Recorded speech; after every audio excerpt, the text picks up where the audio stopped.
Hello everyone, कैसे हैं आप सब। आई होप आप सभी अच्छे होंगे। तो आज के इस लेक्चर में हम रियल एनालिसिस का लेक्चर नंबर 7 करेंगे, जिसमें हम next chapter that is chapter number 2 uniform convergence of sequence and series of functions start करेंगे। ठीक है, तो हमारे पास सेकंड चैप्टर है। फर्स्ट चैप्टर हमारे पास कंप्लीट हो चुका है, रीमन स्टिल्जे सिंड्रोम। इसका हमारे पास सबसे पहला टॉपिक क्या है, यूनिफॉर्म कन्वर्जेंस ऑफ सीक्वेंस की डेफिनेशन।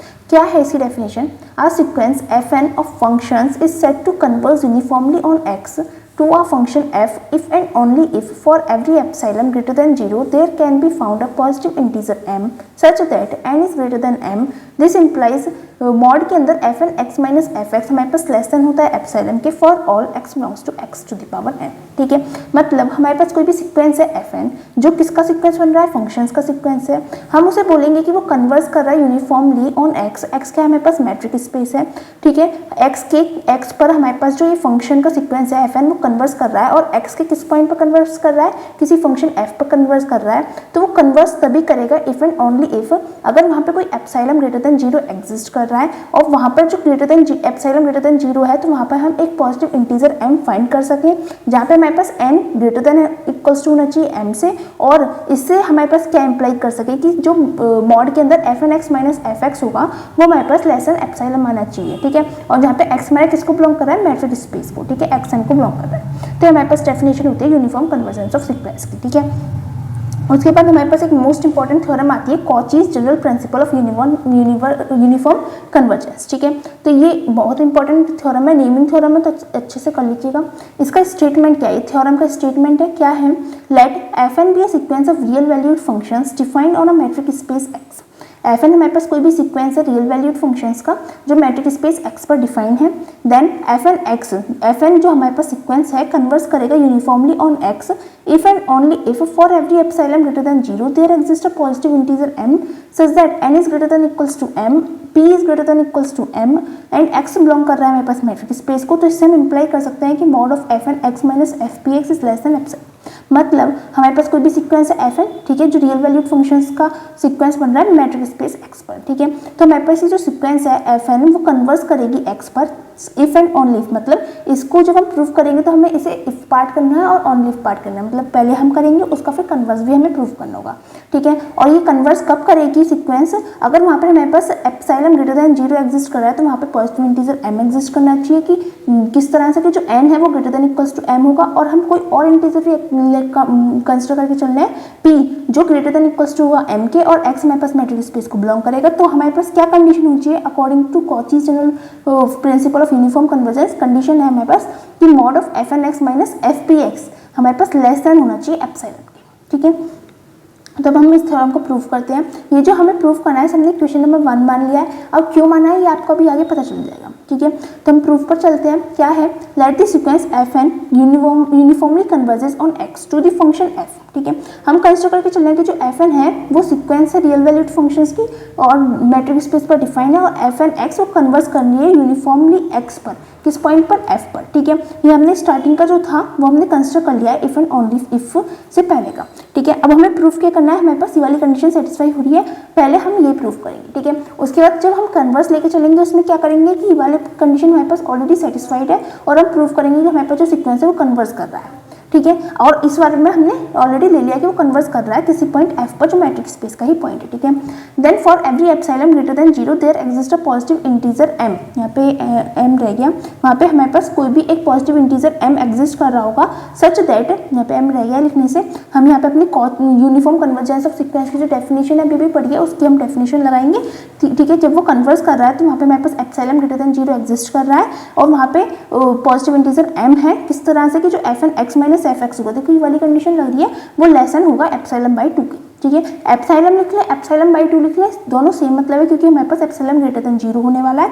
ठीक है, एप्सिलॉन बाई 2 कर देंगे तो उसमें कोई प्रॉब्लम नहीं है। बस हम जब प्रूफ करते हैं तो वो हमारे पास एडिशन होकर आता है, तो एप्सिलॉन बाई 2 अगर 2 बार ऐड हो जाते हैं तो हमारे पास अगेन एप्सिलॉन बन जाता है, जिससे हमारे पास थ्योरम इजीली प्रूफ हो जाती है।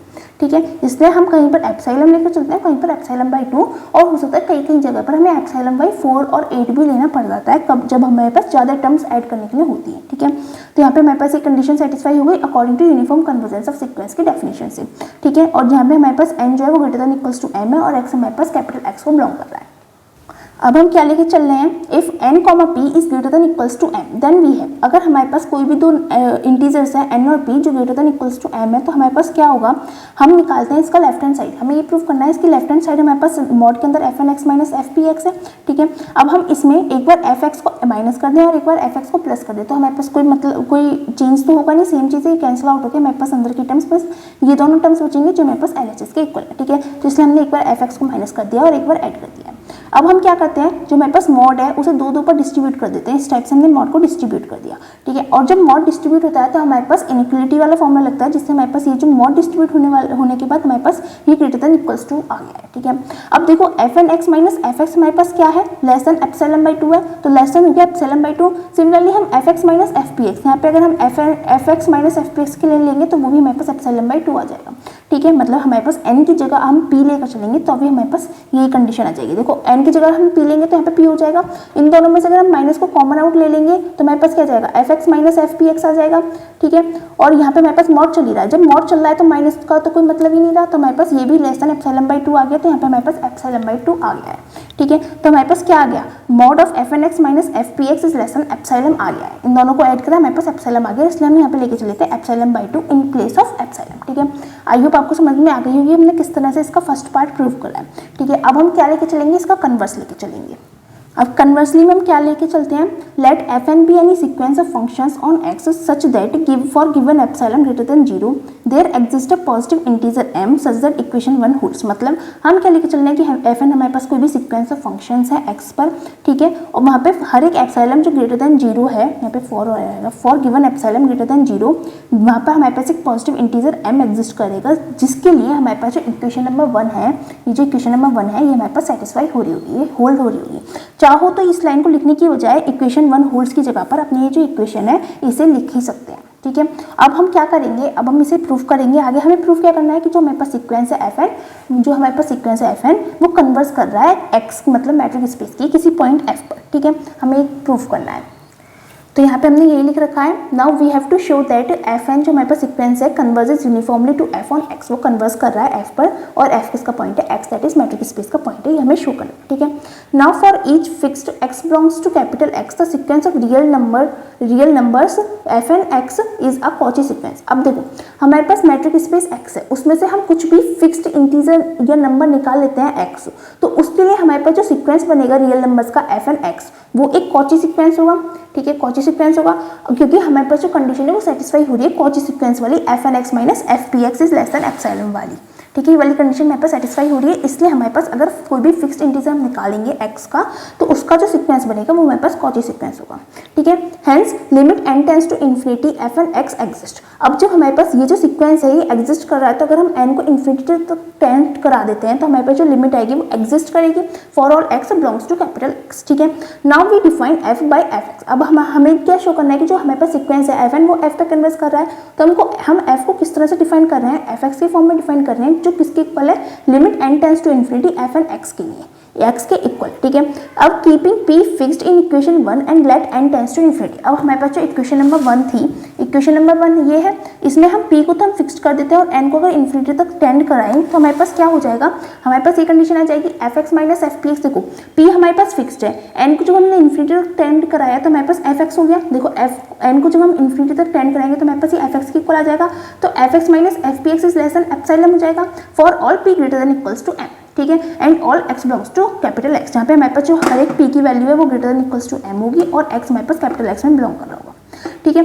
अब ये जो हमारे पास कंडीशन है वो किसकी आ गई, वो हमारे पास आ गई यूनिफॉर्म कन्वर्जेंस ऑफ सीक्वेंस की। It follows that the sequence fn(x) converges uniformly to f on x। और इस वाली स्टेटमेंट से हमें क्या पता चल गया कि जो हमारे पास सीक्वेंस fn(x) है वो कन्वर्स कर लिया यूनिफॉर्मली ऑन f, और वो किसका पॉइंट है, कैपिटल X का पॉइंट है, मतलब कन्वर्स करिए टू f ऑन x, ठीक है।